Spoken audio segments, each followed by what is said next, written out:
and welcome to another episode of Journalism Era. Today we'll be doing a report in Pomona, California. With that being said, Pomona, California is a city with a deep history and a vibrant community. Situated as the farthest eastern city in Los Angeles County, Pomona serves as a strategic midpoint between the sprawling metropolis of Los Angeles and the growing Inland Empire, which includes Riverside. This location has made Pomona a vital crossroads for commerce, culture, and community. Pomona's history dates back to the late 19th century, when it was founded in 1888 as an agricultural town, primarily known for its citrus orchards. The city was named after the Roman goddess of fruit, reflecting its agricultural roots. The arrival of the Southern Pacific Railroad in 1874 spurred Pomona's growth, transforming it into a key transportation hub. By the early 20th century, Pomona had become one of the wealthiest cities in the United States, thanks to its booming citrus industry.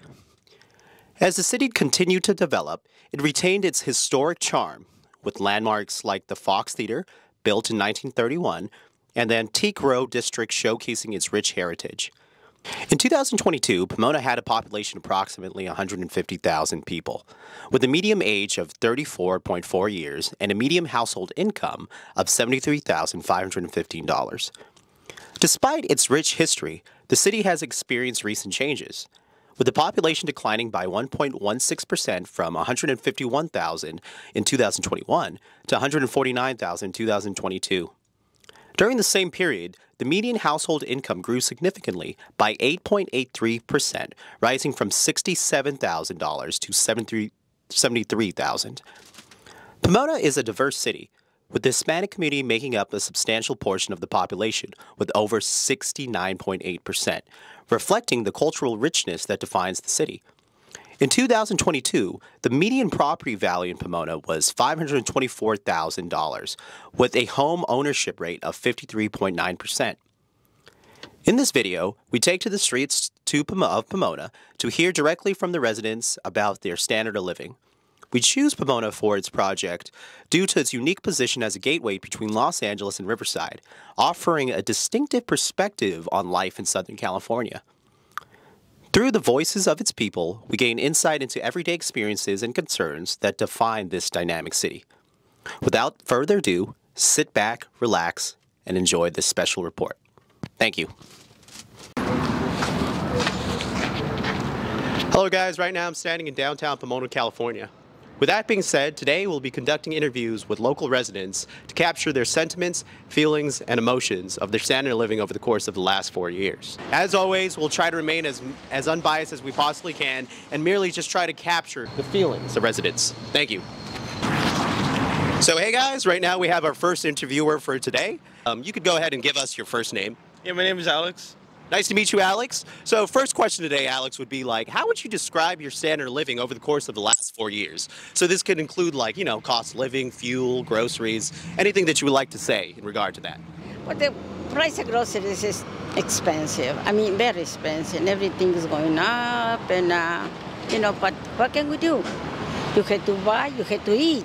It hasn't been too bad. I actually moved back here from Chicago because of COVID. I was working out there, but everything shut down. So I actually came back to Pomona. It's where I'm from. I live in the lofts right here, and it's pretty good. I mean, the lofts are amazing down here. Everything's a little bit more pricey, so that's been a little bit difficult. But standard of living-wise, like Pomona, especially downtown, the lofts, like they provide a pretty good, just area for living. Well, things are definitely going high, but it's pretty peaceful. It feels like, specifically in Pomona, it feels like a foreign country, I mean, it's actually been pretty decent with my landlord. I mean, he hasn't raised rent too much during COVID, so that was actually pretty good. I guess for everything else, the cost of living's gone way up. Like, it's not even more affordable to go to the supermarket now than to just like eat out at Juan Pollo right next door to where I live. That's really weird that you can't really save money like you used to. It makes the value of a dollar like almost nothing. Of course, yeah. Of course. I'm lucky me, I'm old, I don't eat too much. But when the young people, like, the young guys, they get to eat and, what can you do? You can to buy it. Well, let me tell you something. I'm not drinking any milk because I can afford it, but the milk is expensive too. Beans, rice, no, course, the meat. The more cheaper, the once in a while is the chicken. But we have to eat, and that's it.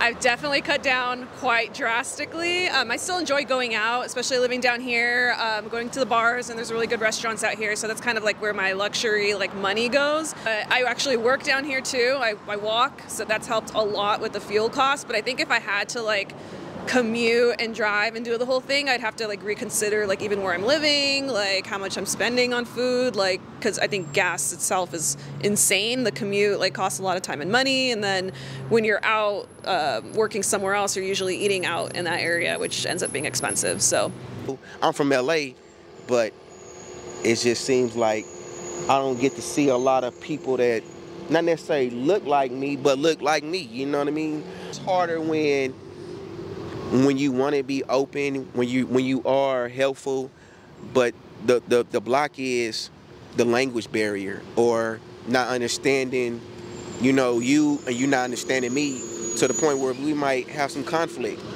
And we all just trying to live together, bro. You feel me? We just trying to make it. Other than that, man, it's just about enjoying all of this.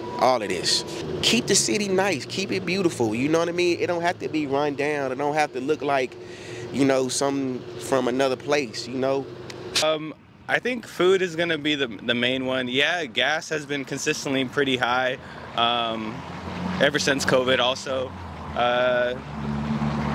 Those are the ones I can think off the top of my head. Yeah, of course. Thank you. I appreciate that insight. So I guess the follow-up question is, obviously there's a presidential election coming in November. Yeah. With that being said, regardless of who the president will be in November, what are just some policies or things you would like to see being instituted? Definitely the inflation piece of it. It seems like there's kind of this conundrum, or this oh no, there's no inflation, but I'm okay, everything's so much more expensive, especially California. I think more support for small businesses too. I'm trying to start a small business, and it just seems like tax cuts are going to the rich, and there's the middle class is completely disappearing. There's not a lot of opportunity. California, it seems like there should be a lot more opportunity, but there's not. A lot of businesses are moving outside of California, so I think there's definitely something there. Just giving the opportunity to the smaller folk, middle class. Yeah, it's do unto others as you want others to do unto you. And I say that because you don't want me to step on your toes, so don't step on mine. You know what I mean? Black people see Latinos like we, because we come from the bottom. You know what I mean?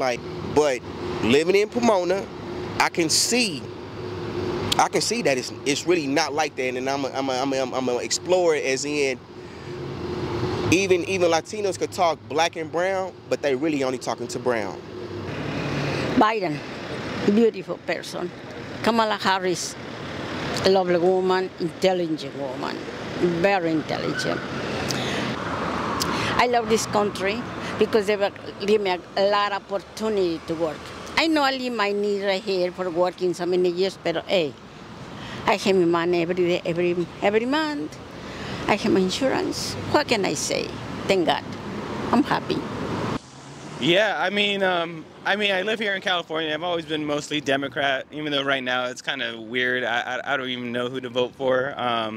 But I think just the whole gun control thing, there has to be some type of limitation. I get the right to bear arms, and that makes the most sense. Yeah, they should be able to, but having such easy access to assault rifles, and it just it seems like a no-brainer not to have those to me. But okay, thank you for that answer. And I guess the final question is that I'm an independent journalist, so I want to strive to be the best independent journalist I could be. So what are some things that you would like to see from just your news media, or to see in an independent journalist? I like this, stopping on the street, just asking people what they think. And so, this is election year. So even in election year, hey, black and brown, let's get together and vote. You know what I mean? Yeah. Let's get together and vote. But it's bigger than that. You know what I mean? What are we doing every day in the city for black and brown to prosper? You know what I mean? Exactly what you're doing. I guess what is that, decentralized, where there's not major corporations controlling everything that we take in. So exactly what you're doing, man. Posting on social media, I really appreciate that.